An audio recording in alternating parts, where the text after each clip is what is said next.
SSLC ಪೂರ್ವ ಸಿದ್ಧತಾ ಪರೀಕ್ಷೆ 2 ಫೆಬ್ರವರಿ 2025 ಈ ಒಂದು ವಿಡಿಯೋದಲ್ಲಿ 10ನೇ ತರಗತಿಯ ಪ್ರಥಮ ಭಾಷೆ ಕನ್ನಡ ಪ್ರಶ್ನೆ ಪತ್ರಿಕೆಯನ್ನು 100 ಅಂಕಗಳಿಗೆ ಸಂಪೂರ್ಣ ಚರ್ಚೆ ಮಾಡ್ತಕ್ಕಂಥ ವಿಡಿಯೋ ಪಾಠ ಆಗಿರ್ತಕ್ಕಂಥದ್ದು. ಹಾಗಾಗಿ ಇಲ್ಲಿ ಸಂಪೂರ್ಣವಾಗಿರ್ತಕ್ಕಂತಹ 100 ಅಂಕಗಳಿಗೆ ಪ್ರಶ್ನೆ ಪತ್ರಿಕೆಯನ್ನು ಉತ್ತರಗಳೊಂದಿಗೆ ಚರ್ಚೆ ಮಾಡ್ತಾ ಇರೋದರಿಂದ ಮುಂದೆ ಬರತಕ್ಕಂತಹ ಸರಣಿ ಪೂರ್ವ ಸಿದ್ಧತಾ, ರಾಜ್ಯ ಮಟ್ಟದ ಪೂರ್ವ ಸಿದ್ಧತಾ ಮತ್ತು ವಾರ್ಷಿಕ ಪರೀಕ್ಷೆಗೆ ಬಹಳಷ್ಟು ಅನುಕೂಲಕರ ಆಗ್ತಕ್ಕಂತಹ ಪ್ರಶ್ನೆ ಪತ್ರಿಕೆ ಆಗಿರೋದರಿಂದ ಇದೇ ರೀತಿಯಾಗಿ ಇನ್ನೂ ಉಳಿದಿರತಕ್ಕಂತಹ ಎಲ್ಲ 3 ಭಾಷೆಯ ಪ್ರಶ್ನೆ ಪತ್ರಿಕೆಗಳು ಮತ್ತು ಕೋರ್ ಸಬ್ಜೆಕ್ಟ್ನ ಪ್ರಶ್ನೆ ಪತ್ರಿಕೆಗಳನ್ನ ಇದೇ ರೀತಿಯಾಗಿ ಸೆಟ್ 1 ಇದು 1ನೇ ಸೆಟ್ ಆಗಿರತಕ್ಕಂತಹ ಪ್ರಶ್ನೆ ಪತ್ರಿಕೆ ಉತ್ತರಗಳ ಸಹಿತ ಆಗಿರತಕ್ಕಂತಹ ಪ್ರಶ್ನೆ ಪತ್ರಿಕೆ ಆಗಿರೋದರಿಂದ ಇದೇ ರೀತಿಯಾಗಿ ಎಲ್ಲ ಉಳಿದ 5 ಸಬ್ಜೆಕ್ಟ್ಗಳಲ್ಲಿ ಕೂಡ ಚರ್ಚೆ ಮಾಡ್ತಕ್ಕಂಥ ವಿಡಿಯೋಗಳಿರ್ತವೆ. ಹಾಗಾಗಿ ಯಾರಾದರೂ ನಮ್ಮ ಚಾನೆಲನ್ನು ಮೊದಲನೇ ಬಾರಿಗೆ ನೋಡ್ತಾ ಇದ್ದರೆ ನಮ್ಮ ಚಾನೆಲನ್ನು ತಪ್ಪದೇ ಸಬ್ಸ್ಕ್ರೈಬ್ ಮಾಡಿ ಅಂತ ಹೇಳ್ತಾ ಈ ಒಂದು ವಿಡಿಯೋವನ್ನು ನಿಮ್ಮ ಫ್ರೆಂಡ್ಸ್ಗಳಿಗೆ ಮತ್ತು ನಿಮ್ಮ ಪರಿಚಯಸ್ಥರಿಗೆ ಶೇರ್ ಮಾಡಿ ಅಂತಕ್ಕಂಥದ್ದನ್ನು ಹೇಳ್ತಾ ಇವತ್ತಿನ ವಿಡಿಯೋ ಪಾಠವನ್ನು ಪ್ರಾರಂಭಿಸೋಣ. ಮುಖ್ಯ ಪ್ರಶ್ನೆ ಸಂಖ್ಯೆ 1, ಕೆಳಗಿನ ಪ್ರಶ್ನೆಗಳಿಗೆ ಅಥವಾ ಅಪೂರ್ಣ ಹೇಳಿಕೆಗೆ 4 ಆಯ್ಕೆಗಳನ್ನು ಕೊಡಲಾಗಿದೆ. ಅವುಗಳಲ್ಲಿ ಹೆಚ್ಚು ಸೂಕ್ತವಾದ ಉತ್ತರವನ್ನು ಆರಿಸಿ ಕ್ರಮಾಕ್ಷರದೊಂದಿಗೆ ಬರೆಯಿರಿ. ಮಲ್ಟಿಪಲ್ ಚಾಯ್ಸ್ ಕ್ವೆಶನ್ಸ್ಗಳಿದ್ದಾವೆ. ಸಾಹಿತ್ಯ ಸಂಸ್ಕೃತಿಯನ್ನು ಆಂಗ್ಲ ಪಂಡಿತರು ಮುಕ್ತ ಮನಸ್ಸಿನಿಂದ ಅಭ್ಯಸಿಸಿದರು. ಮೊದಲನೇ ಪ್ರಶ್ನೆ, ಸಾಹಿತ್ಯ ಸಂಸ್ಕೃತಿಯನ್ನು ಆಂಗ್ಲ ಪಂಡಿತರು ಮುಕ್ತ ಮನಸ್ಸಿನಿಂದ ಅಭ್ಯಸಿಸಿದರು. ಈ ವಾಕ್ಯದಲ್ಲಿ ಗೆರೆ ಎಳೆದ ಪದದಲ್ಲಿರುವ ವ್ಯಾಕರಣಾಂಶ ಅಂತಕ್ಕಂಥ ಪ್ರಶ್ನೆ ಇದೆ. ಈ ವಾಕ್ಯದಲ್ಲಿ ಪಂಡಿತರು ಅಂತಕ್ಕಂತಹ ಈ ಶಬ್ದಕ್ಕೆ ಅಂಡರ್ಲೈನ್ ಮಾಡಿರ್ತಕ್ಕಂಥದ್ದು ಅಥವಾ ಆ ಪದದ ಕೆಳಗೆ ಗೆರೆ ಎಳೆಯಲಾಗಿರ್ತಕ್ಕಂತಹ ಪದ ವ್ಯಾಕರಣಾಂಶದಲ್ಲಿ ಅನ್ವರ್ಥನಾಮಕ್ಕೆ ಉದಾಹರಣೆ ಆಗಿರ್ತದೆ. ಪಂಡಿತರು ಅಂತಕ್ಕಂಥದ್ದು ಅನ್ವರ್ಥನಾಮಕ್ಕೆ ಉದಾಹರಣೆ. ಇನ್ನು ಎರಡನೇ ಪ್ರಶ್ನೆ, ಬಹುರ್ವಿಹಿ ಸಮಾಸಕ್ಕೆ ಉದಾಹರಣೆಯಾದ ಪದವಿದು. ಇಲ್ಲಿ 4 ಆಪ್ಷನ್ಗಳು ಕೊಟ್ಟರು. ಆಪ್ಷನ್ ಎ ಮುಕ್ಕಣ್ಣ, ಬಿ ಮುಂಗಾರು, ಆಮೇಲೆ ಆಪ್ಷನ್ ಸಿ ನೇಯ್ದ ವಸ್ತ್ರ, ಡಿ ಮುಕ್ಕಣ್ಣು. ಇದರಲ್ಲಿ ಬಹುರ್ವಿಹಿ ಸಮಾಸಕ್ಕೆ ಉದಾಹರಣೆಯಾಗಿರ್ತಕ್ಕಂಥದ್ದು ಆಪ್ಷನ್ ಎ ಮುಕ್ಕಣ್ಣ ಅಂತಕ್ಕಂತಹ ಪದ ಈ ಒಂದು ಸಮಾಸಕ್ಕೆ ಉದಾಹರಣೆ ಆಗಿರ್ತಕ್ಕಂಥದ್ದು. ಪ್ರಶ್ನೆ ಸಂಖ್ಯೆ 3, ಕೆಳಗಿನವುಗಳಲ್ಲಿ ಭಾವಸೂಚಕಾವ್ಯಕ್ಕೆ ಉದಾಹರಣೆಯಾದ ಪದವಿದು. ಇಲ್ಲಿ ಬಳಿರೆ ಅಂತಕ್ಕಂಥದ್ದು ಭಾವಸೂಚಕಾವ್ಯಕ್ಕೆ ಉದಾಹರಣೆಯಾಗಿರ್ತಕ್ಕಂತಹ ಪದ. ನೆಲನಂ ಈ ಪದದ ನೆಲನಂ ವಿಭಕ್ತಿ ಪದದಲ್ಲಿರುವ ಕಾರಕಾರ್ಥವಿದು. ಸೊ ಈ ನೆಲನಂ ಅಂತಕ್ಕಂತಹ ಪದದಲ್ಲಿರುವ ಕಾರಕಾರ್ಥ ಯಾವುದಪ್ಪ ಅಂತಂದರೆ ಕರ್ಮಾರ್ಥ. ಆಪ್ಷನ್ ಬಿ ಕರ್ಮಾರ್ಥ ಸರಿಯಾದ ಉತ್ತರ ಆಗಿರ್ತಕ್ಕಂಥದ್ದು. ಮುಂದಿನ ಪ್ರಶ್ನೆ ಸಂಖ್ಯೆ 5, ಕೃದಂತ ಭಾವನಾಮ ಪದಕ್ಕೆ ಉದಾಹರಣೆಯಾದ ಪದವಿದು. ಕೃದಂತ ಭಾವನಾಮಕ್ಕೆ ಉದಾಹರಣೆಯಾಗಿರ್ತಕ್ಕಂತಹ ಪದ ಉತ್ತರ ಆಪ್ಷನ್ ಎ ಬಾಳುವಿಕೆ. ಪ್ರಶ್ನೆ 6, ಪಾರಿಭಾಷಿಕ ಪದಗಳನ್ನು ಬಳಸುವಾಗ, ಅನ್ಯ ಭಾಷೆಯ ಪದಗಳನ್ನು ಬಳಸುವಾಗ, ಪ್ರಮುಖ ಪದಗಳನ್ನು ಸೂಚಿಸುವಾಗ ಈ ಚಿಹ್ನೆಯನ್ನು ಬಳಸಲಾಗ್ತದೆ. ಹಾಗಾದರೆ ಆ ಚಿಹ್ನೆ ಯಾವುದಪ್ಪ ಅಂತಂದರೆ ಇಲ್ಲಿ ವಾಕ್ಯವೇಷ್ಟನ ಚಿಹ್ನೆ ಅಂತಕ್ಕಂಥದ್ದು ಸರಿಯಾಗಿರ್ತಕ್ಕಂತಹ ಉತ್ತರ. ಪಾರಿಭಾಷಿಕ ಪದಗಳನ್ನು ಬಳಸುವಾಗ, ಅನ್ಯ ಭಾಷೆಯ ಪದಗಳನ್ನು ಬಳಸುವಾಗ, ಪ್ರಮುಖ ಪದಗಳನ್ನು ಕೂಡ ಬಳಸುವಾಗ, ಸೂಚಿಸುವಾಗ ಈ ಚಿಹ್ನೆಯನ್ನು ಬಳಸಲಾಗುವುದು. ಆ ಚಿಹ್ನೆ ಯಾವುದಪ್ಪ ಅಂತಂದರೆ ಇಲ್ಲಿ ವಾಕ್ಯವೇಷ್ಟನ ಚಿಹ್ನೆ ಸರಿಯಾಗಿರ್ತಕ್ಕಂತಹ ಉತ್ತರ ಆಗಿರ್ತಕ್ಕಂಥದ್ದು. ಇನ್ನು ಮುಖ್ಯ ಪ್ರಶ್ನೆ ಸಂಖ್ಯೆ 2, ಇಲ್ಲಿ ಈ ಕೆಳಗಿನ ಮೊದಲೆರಡು ಪದಗಳಿಗೆ ಸಂಬಂಧಿಸಿದ 3ನೇ ಪದಕ್ಕೆ ಸರಿ ಹೊಂದುವ ಸಂಬಂಧಿ ಪದವನ್ನು ಬರೆಯಿರಿ. ಕುಠಾರ ಕೊಡಲಿ, ಪಾದುಕ ಹಾವುಗೆ. 8, ನಿಜಾಶ್ರಮ ಸವರ್ಣ ದೀರ್ಘ ಸಂಧಿ, ಲೇಖನವನೋದಿ ಲೋಪಸಂಧಿ. ಇಲ್ಲಿ ನಿಜಾಶ್ರಮ ಸವರ್ಣ ದೀರ್ಘ ಸಂಧಿ ಆದರೆ ಲೇಖನವನೋದಿ ಅಂತಕ್ಕಂಥದ್ದು ಲೋಪಸಂಧಿಯಾಗಿರ್ತದೆ. ಮನೆ ಮಠ ಜೋಡಿ ಪದ, ಹಚ್ಚ ಹಸಿರು ದ್ವಿರುಕ್ತಿ. ತಿನ್ನರು ನಿಷೇಧಾರ್ಥಕ ಪದ, ತಿನ್ನೋಣ ವಿದ್ಯಾರ್ಥಕ ಪದ ಆಗಿರ್ತಕ್ಕಂಥದ್ದು. ಮುಂದಿನ ಪ್ರಶ್ನೆ ಸಂಖ್ಯೆ 3, ಈ ಕೆಳಗಿನ ಪ್ರಶ್ನೆಗಳಿಗೆ ಪ್ರತಿಯೊಂದಕ್ಕೂ ಒಂದೊಂದು ವಾಕ್ಯದಲ್ಲಿ ಉತ್ತರ ಬರೀತಕ್ಕಂಥ ಪ್ರಶ್ನೆಗಳಿದ್ದಾವೆ. ನಂಬರ್ ಆಫ್ ಕ್ವಶನ್ಸ್ ನಿಮಗೆ ಇಲ್ಲಿ 7 ಇರತಕ್ಕಂಥದ್ದು, 7 ಮಾರ್ಕ್ಸ್ ಇರ್ತದೆ. ಭಾಷೆ ಯಾವುದಕ್ಕೆ ಸಾಧನೆಯಾಗಿದೆ? ಉತ್ತರ, ನಮ್ಮ ಸುತ್ತಮುತ್ತಲಿನವರೊಡನೆ ವ್ಯವಹರಿಸುವುದಕ್ಕೆ ಹಾಗೂ ವಿಚಾರ ವಿನಿಮಯ ಮಾಡುವುದಕ್ಕೆ ಭಾಷೆ ಒಂದು ಅಮೂಲ್ಯವಾಗಿರ್ತಕ್ಕಂತಹ ಸಾಧನ ಆಗಿರ್ತಕ್ಕಂಥದ್ದು. ನಮ್ಮ ಸುತ್ತಮುತ್ತಲಿರ್ತಕ್ಕಂಥ ಎಲ್ಲರ ಜೊತೆಗೆ ವ್ಯವಹರಿಸುವುದಕ್ಕೆ ಹಾಗೂ ವಿಚಾರ ವಿನಿಮಯ ಮಾಡಿಕೊಳ್ಳುವುದಕ್ಕೆ ಭಾಷೆ ಒಂದು ಅಮೂಲ್ಯವಾದ ಸಾಧನವಾಗಿರ್ತಕ್ಕಂಥದ್ದು. ಪ್ರಶ್ನೆ ಸಂಖ್ಯೆ 12, ಯುದ್ಧದ ಬಗೆಗೆ ಮುದುಕಿಯು ಏನೆಂದು ಗೊಣಗಿಕೊಂಡು ಬಾಗಿಲು ತೆರೆದಳು. ಉತ್ತರ, ಮುದುಕಿಯು ಗಾಯ, ಎಲ್ಲರ ದೇಹಕ್ಕೂ ಮನುಷ್ಯಗೂ ಗಾಯ ಮಾಡುವುದೇ ಯುದ್ಧದ ಪರಿತಾನೆ ಎಂದು ಗೊಣಗಿಕೊಳ್ಳುತ್ತಾ ಬಾಗಿಲನ್ನು ತೆರೆದಳು ಅಂತಕ್ಕಂತಹ ಉತ್ತರ. ಪ್ರಶ್ನೆ ಸಂಖ್ಯೆ 13, ಸೀತೆಯನ್ನು ಭೂಮಿ ಜಾತಿ ಎಂದು ಕರೆಯಲು ಕಾರಣವೇನು? ಉತ್ತರ, ಜನಕ ಮಹಾರಾಜನು ಸಂತಾನ ಫಲಕ್ಕಾಗಿ ಪುತ್ರ ಕಾಮೇಷ್ಟಿ ಮಾಡಿ ಮಿಥಿಲೆಯಲ್ಲಿ ಭೂಮಿಯನ್ನು ಉಳುಮೆ ಮಾಡುತ್ತಿದ್ದಾಗ ದೊರೆತ ಶಿಶುವೆ ಸೀತೆ. ಹೀಗಾಗಿ ಸೀತೆಗೆ ಭೂಮಿ ಜಾತಿ ಎಂದು ಮತ್ತೊಂದು ಹೆಸರು ಕೂಡ ಇರ್ತಕ್ಕಂಥದ್ದು. ಕಾಶ್ಯಪಿ, ಕ್ವಶನ್ ನಂಬರ್ 14, 14ನೇ ಪ್ರಶ್ನೆ. ಕಾಶ್ಯಪಿ ವಿದ್ಯಾಭ್ಯಾಸಕ್ಕಾಗಿ ತನ್ನ ಮಕ್ಕಳನ್ನು ಯಾರ ಬಳಿಗೆ ಕಳುಹಿಸಿದಳು? ಕಾಶ್ಯಪಿ ವಿದ್ಯಾಭ್ಯಾಸಕ್ಕಾಗಿ ತನ್ನ ಮಕ್ಕಳನ್ನು ಅಣ್ಣನಾದ ಸೂರ್ಯಮಿತ್ರನ ಬಳಿಗೆ ಕಳುಹಿಸಿದಳು. ನೆಕ್ಸ್ಟ್ 15, ಹಲಗಲಿ ಗುರುತು ಉಳಿಯದಂತಾಯಿತು ಏಕೆ? ಉತ್ತರ, ಹಲಗಲಿಯ ಮೇಲೆ ಬ್ರಿಟಿಷ್ ಸರ್ಕಾರದ ದಂಡು ದಾಳಿ ಮಾಡಿ ಬೆಂಕಿ ಹಚ್ಚಿದ್ದರಿಂದ ಹಲಗಲಿಯ ಗುರುತು ಉಳಿಯದಂತಾಯಿತು. ಇನ್ನು ಮುಂದಿನ ಪ್ರಶ್ನೆ, ಪರಶುರಾಮನು ದ್ರೋಣನಿಗೆ ಕೊಟ್ಟ ಪ್ರಧಾನ ಅಸ್ತ್ರಗಳು ಯಾವುವು? ಉತ್ತರ, ಪರಶುರಾಮನು ದ್ರೋಣನಿಗೆ ವಾರುಣ, ವಾಯುವ್ಯ, ಆಗ್ನೇಯ ಮತ್ತು ಐಂದ್ರಾದಿ ಪ್ರಧಾನ ಅಸ್ತ್ರಗಳನ್ನ ಕೊಟ್ಟನು. ಪರಶುರಾಮನು ದ್ರೋಣನಿಗೆ ವಾರುಣ, ವಾಯುವ್ಯ, ಆಗ್ನೇಯ ಮತ್ತು ಐಂದ್ರಾದಿ ಅಂತಕ್ಕಂತಹ ಪ್ರಧಾನ ಅಸ್ತ್ರಗಳನ್ನ ಕೊಟ್ಟನು. 17, ಭಗತ್ ಸಿಂಗ್ ಯಾವ ಘೋಷಣೆಯೊಂದಿಗೆ ಸ್ವಾತಂತ್ರ್ಯಕ್ಕೋಸ್ಕರ ತನ್ನ ಜೀವನವನ್ನು ಅರ್ಪಿಸಿದನು? ಉತ್ತರ, ಭಗತ್ ಸಿಂಗ್ ಇಂಕ್ವಿಲಾಬ್ ಜಿಂದಾಬಾದ್ ಘೋಷಣೆಯೊಂದಿಗೆ ಸ್ವಾತಂತ್ರ್ಯಕ್ಕೋಸ್ಕರ ತನ್ನ ಜೀವನವನ್ನೇ ಅರ್ಪಿಸಿದನು. ಇನ್ನು ಮುಂದಿನ ಪ್ರಶ್ನೆ, ಮೇನ್ ಕ್ವಶನ್ ನಂಬರ್ 4, ಕೆಳಗಿನ ಪ್ರಶ್ನೆಗಳಿಗೆ 3 ಅಥವಾ 4 ವಾಕ್ಯಗಳಲ್ಲಿ ಉತ್ತರ ಬರೀತಕ್ಕಂಥದ್ದು. ವ್ಯಾವಹಾರಿಕ ಮತ್ತು ಗ್ರಾಂಥಿಕ ಭಾಷೆಯ ಲಕ್ಷಣಗಳೇನು? ವ್ಯಾವಹಾರಿಕವೆಂದರೆ ಜೀವದ್ ಭಾಷೆ, ಅದರಲ್ಲಿ ಜನರು ಮಾತನಾಡುತ್ತಾರೆ, ವ್ಯವಹರಿಸುತ್ತಾರೆ. ಉದಾಹರಣೆ ಕನ್ನಡ, ತಮಿಳು, ತೆಲುಗು, ತುಳು, ಮರಾಠಿ, ಉರ್ದು, ಇಂಗ್ಲಿಷ್. ಗ್ರಾಂಥಿಕವೆಂದರೆ ಅಭಿವೃದ್ಧಿ ಹೊಂದಿ ಗ್ರಂಥ ರಚನೆಯಲ್ಲಿ ಉಪಯೋಗವಾದ ಭಾಷೆ. ಉದಾಹರಣೆ ಸಂಸ್ಕೃತ, ಕನ್ನಡ, ಇಂಗ್ಲಿಷ್, ಪಾಳಿ ಇತ್ಯಾದಿ. ಎಲ್ಲ ವ್ಯಾವಹಾರಿಕ ಭಾಷೆಗಳು ಗ್ರಾಂಥಿಕವಾಗಬೇಕಿಲ್ಲ. ತುಳು ಒಂದು ಸುಂದರ ವ್ಯಾವಹಾರಿಕ ಭಾಷೆ, ಆದರೆ ಅದು ಗ್ರಾಂಥಿಕ ಭಾಷೆಯಲ್ಲ. ಹಾಗೆಯೇ ಎಲ್ಲ ಗ್ರಾಂಥಿಕ ಭಾಷೆಗಳು ಎಂದು ವ್ಯಾವಹಾರಿಕವಾಗಿ ಇರುವುದಿಲ್ಲ. ದೇವ ಭಾಷೆ ಎನಿಸಿಕೊಂಡಂಥ ಸಂಸ್ಕೃತ ಸರ್ವ ಸಂಪನ್ನತೆಯಿಂದ ಕೂಡಿದ ಗ್ರಾಂಥಿಕ ಭಾಷೆಯಾಗಿದೆ. ಆದರೆ ಇಂದು ಯಾವೊಂದು ಪ್ರದೇಶದಲ್ಲಿಯೂ ಅದು ವ್ಯಾವಹಾರಿಕ ಭಾಷೆಯಾಗಿ ಇರತಕ್ಕಂಥ ಭಾಷೆ ಯಾವುದಾಗಿಲ್ಲಪ್ಪ ಅಂತಂದರೆ ಸಂಸ್ಕೃತ ಭಾಷೆ.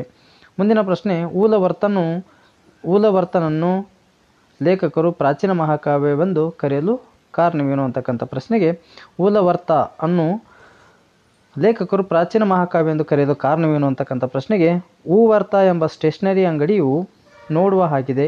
ಎಲ್ಲ ಥರದ ಸಾಮಾನುಗಳನ್ನು ಇಲ್ಲಿ 1 ಪೆನ್ನಿಯಿಂದ 6 ಪೆನ್ನಿಯವರೆಗೆ ಮಾರುತ್ತಾನೆ. ಬೂಟು, ಕಾಲ್ಚೀಲು, ಚೆನ್ನ, ಸಾಬೂನು, ಔಷಧ, ಪುಸ್ತಕ, ಅಡುಗೆ ಪಾತ್ರೆ, ಎಲೆಕ್ಟ್ರಿಕ್ ದೀಪದ ಸಾಮಾನು, ಫೋಟೋ, ಅಡವಿಯ ಹೂವು, ಯುದ್ಧ ಸಾಮಗ್ರಿ ಮೊದಲಾದವುಗಳು ಇಲ್ಲಿ ದೊರೆಯುತ್ತವೆ. ಈ ಅಂಗಡಿಯ ವಿಧ ವಿಭಾಗಗಳನ್ನು ನಿರ್ಮಿಸಿದ ಬುದ್ಧಿಯ ಚಮತ್ಕಾರವು ನೋಡತಕ್ಕಂತಹದ್ದು.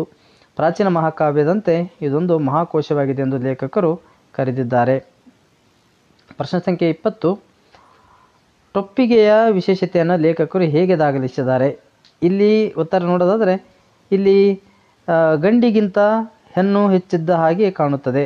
ಎಲ್ಲ ಅಂಗಡಿಗಳಲ್ಲಿ ಸಾಮಾನ್ಯವಾಗಿ ಸ್ತ್ರೀಯರೇ ಕೆಲಸ ಮಾಡುತ್ತಾರೆ. ಉಪಹಾರ ಗೃಹದಲ್ಲಿ ಇಲ್ಲಿ ಮಾಣಿಗಳಿಲ್ಲ. ಬೆಂಗಳೂರಿನ ಮಾತಿನಲ್ಲಿ ಹೇಳುವುದಾದರೆ ಅಮ್ಮನಿಗಳಿರುತ್ತಾರೆ. ಲಂಡನ್ನಿನ ಹೆಣ್ಣು ಮಕ್ಕಳು ಧರಿಸುವ ಟೊಪ್ಪಿಗೆಯ ವಿಶೇಷತೆಯನ್ನು ತಿಳಿಯುತ್ತಾ ಲೇಖಕರು, ಒಂದು ಟೊಪ್ಪಿಗೆಯಂತೆ ಇನ್ನೊಂದು ಇರುವುದಿಲ್ಲ. ಸಿಕ್ಕಿಸಿದ ಪುಚ್ಚವಾದರೂ ಕನಿಷ್ಠ ಪಕ್ಷಕ್ಕೆ ಬೇರೆಯಾಗಿರುತ್ತದೆ. ಕೋಟ್ಯಾವಧಿ ಟೊಪ್ಪಿಗೆಗಳನ್ನು ಬೇಕಾದರೆ ಪರೀಕ್ಷಿಸಿ ಇದನ್ನು ಮನಗಾಣಬಹುದು. ಮನುಷ್ಯನಂತೆ ಟೊಪ್ಪಿಗೆಯಲ್ಲವೇ, ಒಬ್ಬ ಮನುಷ್ಯಳಂತೆ ಇನ್ನೊಬ್ಬಳಿಲ್ಲ ಎಂದು ದಾಖಲಿಸಿದ್ದಾರೆ. ಮುಂದಿನ ಪ್ರಶ್ನೆ, ರಾಜ್ಯಸಭೆಯಲ್ಲಿ ಅಗ್ನಿಭೂತಿ ವಾಯುಭೂತಿಯರನ್ನು ಮೂರ್ಖರೆಂದು ತೀರ್ಮಾನಿಸಿದ್ದೇಕೆ? ಉತ್ತರ, ಅತಿಬಳ ರಾಜನ ಮಂತ್ರಿ ಸೋಮಶರ್ಮ ಮತ್ತು ಅವನ ಹೆಂಡತಿ ಕಾಶ್ಯಪಿಯ ಮಕ್ಕಳಾದ ವಾಯುಭೂತಿ ಅಗ್ನಿಭೂತಿಯರು ಯಾವ ವಿದ್ಯೆಯನ್ನು ಕಲಿಯದೆ ಸಪ್ತ ವ್ಯಸನಗಳಿಗೆ ತುತ್ತಾಗಿದ್ದರು. ಸೋಮಶರ್ಮನ ಮರಣದ ನಂತರ ರಾಜನು ಮಕ್ಕಳನ್ನು ಕರೆಸಿ ಸಮಾಧಾನಿಸಿ ಕಳಿಸಿಕೊಟ್ಟನು. ಸ್ವಲ್ಪ ದಿನ ಕಳೆದ ನಂತರ ರಾಜನು ಅವರನ್ನು ಪುನಃ ಕರೆಸಿ, ನೀವು ಯಾವ ವಿದ್ಯೆಯನ್ನು ಬಲ್ಲಿರಿ ಎಂದು ಇಬ್ಬರನ್ನು ಕೇಳಿದನು. ಅವರು ತಲೆ ಬಗ್ಗಿಸಿದರೂ ಪ್ರತ್ಯುತ್ತರ ಕೊಡಲಿಲ್ಲ. ಕಣ್ಣೀರನ್ನು ತುಂಬಿ ನಾಚಿಕೆಯಿಂದ ನೆಲದ ಮೇಲೆ ಕಾಲಬೆರಳಿನಿಂದ ಗೇರತೊಡಗಿದರು. ಆಗ ಸಭೆಯಲ್ಲಿದ್ದವರೆಲ್ಲರೂ ರಾಜನಿಗೆ ಹೀಗೆಂದು, ಇವರು ತಿಳಿಗೇಡಿಗಳು, ವಿದ್ಯೆಗಳೇನನ್ನು ತಿಳಿಯರು, ಸಪ್ತವ್ಯಸನಗಳ ಬಾಧೆಗೆ ಒಳಗಾದವರು. ಆಗ ರಾಜನು ಅವರನ್ನು ಮೂರ್ಖರೆಂದು ತಿಳಿದು ಅಲ್ಲಿಂದ ಓಡಿಸಿಬಿಟ್ಟನು. ಮುಂದಿನ ಪ್ರಶ್ನೆ ಸಂಖ್ಯೆ 22, ಹೊಸಗಾಲದ ಹಸು ಮಕ್ಕಳನ್ನು ಹಕ್ಕಿ ಹೇಗೆ ಹರಿಸಿದೆ ಅಂತಕ್ಕಂಥ ಪ್ರಶ್ನೆಗೆ ಉತ್ತರ, ಕಾಲದ ಹಕ್ಕಿಯು ಯುಗಗಳ ಆಗುಹೋಗುಗಳನ್ನ ತಿಕ್ಕಿ ತೀಡಿ ಕೆಟ್ಟ ಚರಿತ್ರೆಯನ್ನು ಹಿಂದಕ್ಕೆ ತಳ್ಳುತ್ತಾ ಹೊಸ ಮನ್ವಂತರದ ಪ್ರಗತಿಗೆ ಕಾರಣವಾಗಿದೆ. ಕಾಲಪಕ್ಷಿಯು ತನ್ನ ರೆಕ್ಕೆಗಳನ್ನು ಬೀಸುವ ಮೂಲಕ ಭೂಮಂಡಲದ ಜೀವಿಗಳಿಗೆ ಚೈತನ್ಯ ನೀಡಿ ಹೊಸಗಾಲದ ಹಸು ಮಕ್ಕಳನ್ನು ಹರಿಸಿ ಉತ್ತಮ ಭವಿಷ್ಯಕ್ಕಾಗಿ ಶುಭ ಹಾರೈಸುತ್ತಿದೆ ಎಂದು ಕವಿಗಳು ವರ್ಣಿಸಿದ್ದಾರೆ. 23. ಹಲಗಲಿಯ ಬೇಡರು ದಂಗೆ ಏಳಲು ಕಾರಣವೇನು? ಕ್ರಿಸ್ತಶಕ 1857 ಪ್ರಥಮ ಸ್ವಾತಂತ್ರ್ಯ ಸಂಗ್ರಾಮದ ನಂತರ ಬ್ರಿಟಿಷರ ಸರ್ಕಾರ ಅನುಮತಿಯಿಲ್ಲದೆ ಭಾರತೀಯರು ಶಸ್ತ್ರಾಸ್ತ್ರಗಳನ್ನು ಹೊಂದುವಂತಿಲ್ಲ ಮತ್ತು ತಮ್ಮಲ್ಲಿರುವ ಆಯುಧಗಳನ್ನು ಸರ್ಕಾರಕ್ಕೆ ಒಪ್ಪಿಸಬೇಕೆಂಬ ಆದೇಶವನ್ನು ನೀಡಿತು. ಈ ಆದೇಶವನ್ನು ವಿರೋಧಿಸಿ ಹಲಗಲಿ ಬೇಡರು ಪೂಜೇರಿ ಹನುಮ, ಬ್ಯಾಡ್ರ ಬಾಲ, ಜಡಗ, ರಾಮ ಮೊದಲಾದ ವೀರ ನಾಯಕತ್ವದಲ್ಲಿ ಸಭೆ ಸೇರಿ ತಮ್ಮ ಬದುಕನ್ನು ಆಧಾರವಾದ ಆಯುಧಗಳನ್ನು ಸರ್ಕಾರಕ್ಕೆ ಹಿಂದಿರುಗಿಸಲು ಒಪ್ಪಲಿಲ್ಲ. ಆದರೆ ಬ್ರಿಟಿಷ್ ಸಿಪಾಯಿಗಳು ಬಲವಂತವಾಗಿ ಆಯುಧಗಳನ್ನು ಕಸಿದುಕೊಳ್ಳಲು ಪ್ರಾರಂಭಿಸಿದರು. ಇದು ಹಲಗಲಿ ಬೇಡರು ದಂಗೆಯೇಳಲು ಕಾರಣವಾಗಿರುತ್ತದೆ. ಪುಟ್ಟ ಪೋರಿ ಏಕೆ ಮೂಕ ವಿಸ್ಮಿತಳಾಗಿದ್ದಾಳೆ?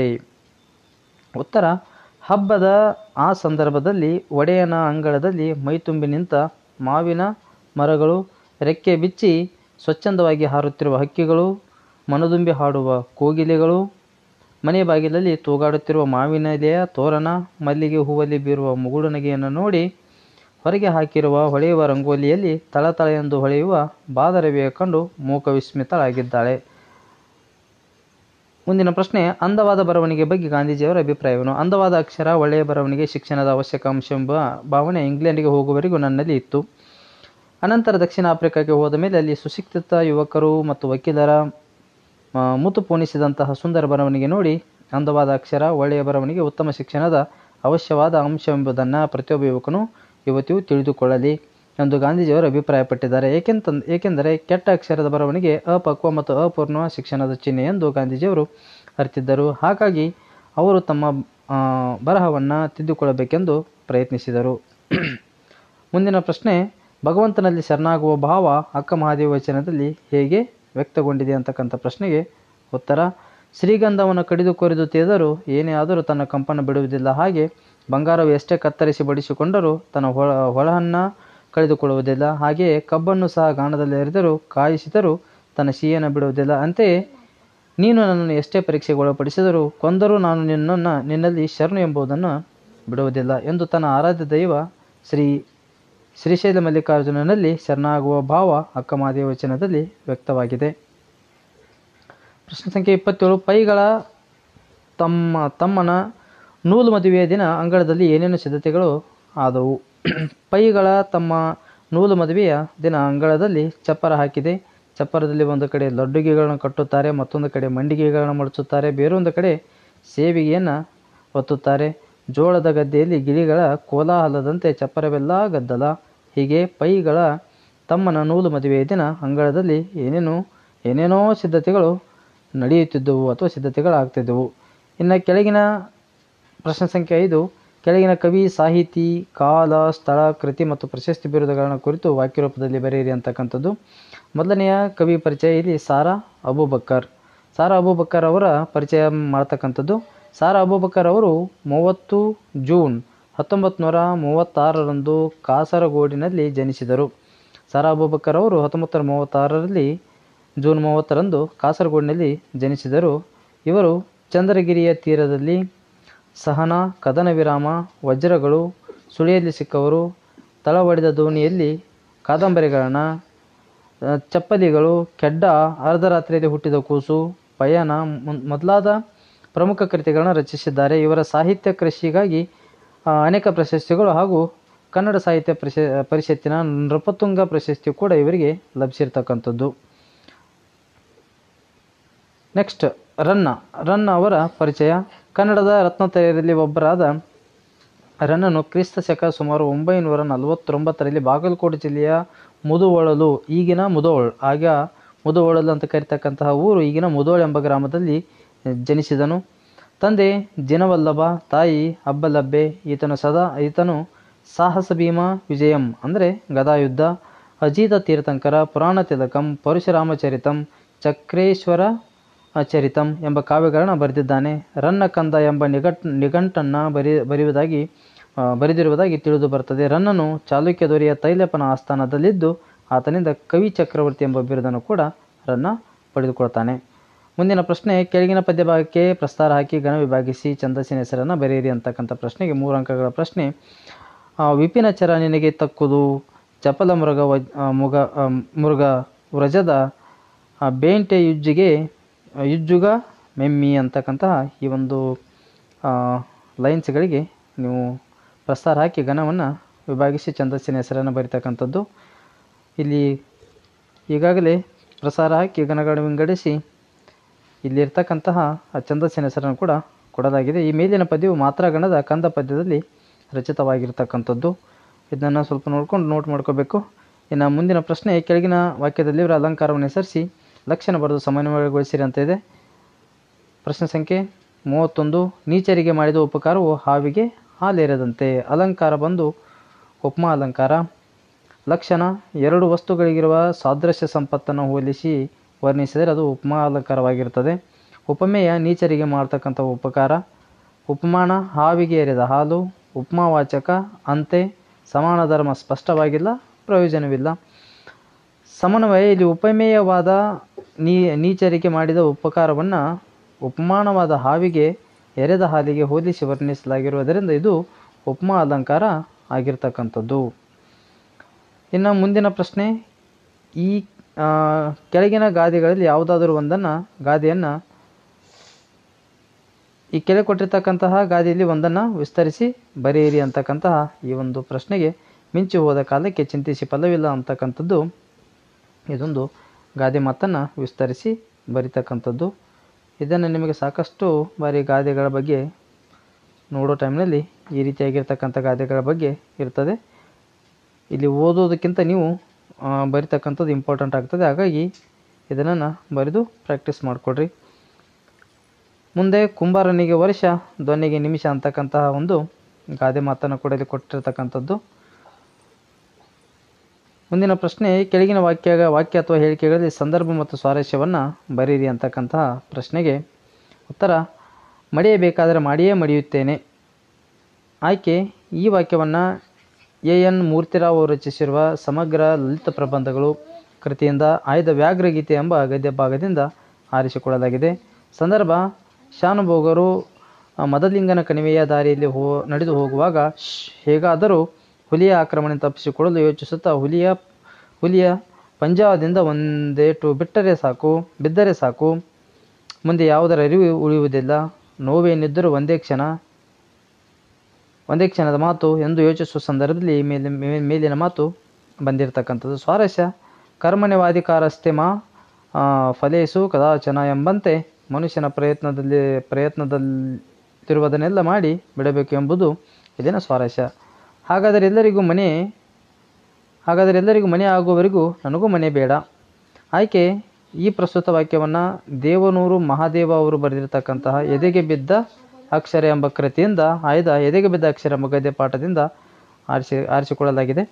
ಸಂದರ್ಭ, ದೇವನೂರು ಮಹಾದೇವ ಅವರಿಗೆ ಸಿದ್ಧಲಿಂಗನೆಯವರು ಹೇಳಿದ ಕಥೆಯಲ್ಲಿ ಬರುವ ಗ್ರಾಮ ದೇವತೆ ಮನೆಗೆ ಗುಡಿ ಕಟ್ಟಲು ಜನ ಪ್ರಾರಂಭಿಸಿದಾಗ ಒಬ್ಬನ ಮೈ ಮೇಲೆ ಗ್ರಾಮ ದೇವತೆ ಮಂಚಮ್ಮ ಆಹ್ವಾನಿಸಿಕೊಂಡು ಬಂದು ಜನರೊಡನೆ ಮಾತನಾಡುವ ಸಂದರ್ಭದಲ್ಲಿ ಈ ಮಾತನ್ನು ಗ್ರಾಮ ದೇವತೆ ಮಂಚಮ್ಮ ಜನರಿಗೆ ಹೇಳುತ್ತಾಳೆ. ಸ್ವಾರಸ್ಯ, ತನ್ನ ಭಕ್ತರಿಗೆ ಮನೆ ಇಲ್ಲದ ಮೇಲೂ ನನಗೂ ಮನೆ ಬೇಡ ಎಂಬ ಮಂಚಮ್ಮ ದೇವತೆಯ ಮಾತು ಕಾರುಣ್ಯ ಮತ್ತು ಸಮಾನತೆ ದ್ಯೋತಕವಾಗಿರುವುದು ಈ ಮಾತಿನ ಸ್ವಾರಸ್ಯವಾಗಿರ್ತಕ್ಕಂಥದ್ದು. ಇನ್ನು ಮುಂದಿನ ಸಂದರ್ಭ, ರೂಪಕ್ಕೂ ನಾಮ ಮಿಗಿಲಾತ್ಮ ಸುರಭಿಯದು. ಆಯ್ಕೆ, ಈ ವಾಕ್ಯವನ್ನು ಪೂತಿ ನರಸಿಂಹಾಚಾರ್ಯ ಅವರು ರಚಿಸಿರುವ ಶಬರಿ ಗೀತ್ ನಾಟಕದಿಂದ ಆಯ್ದ ಶಬರಿ ಎಂಬ ಗದ್ಯ ಭಾಗದಿಂದ ಆರಿಸಿಕೊಳ್ಳಲಾಗಿದೆ. ಆಕರ ಕೃತಿ ಏಕಾಂಕ ನಾಟಕಗಳು.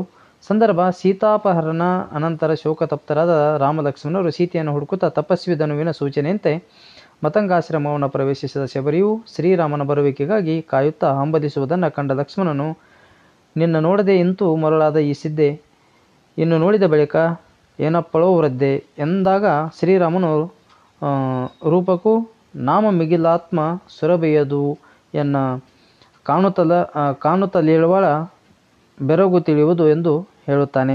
ಸ್ವಾರಸ್ಯ, ಶ್ರೀರಾಮನ ಸರಳ ಸ್ವಭಾವ, ದೈಹಿಕ ರೂಪಕ್ಕಿಂತ ಹೆಸರೇ ಶ್ರೇಷ್ಠ ಎಂಬ ಶಬರಿಯ ಮೇಲೆ ಆತನಿಗಿರುವ ಗೌರವ ಇಲ್ಲಿ ಸ್ವಾರಸ್ಯವಾಗಿರ್ತಕ್ಕಂಥದ್ದು. ಬಲ್ಲರು ಯಾರ ಹಾಕಿದ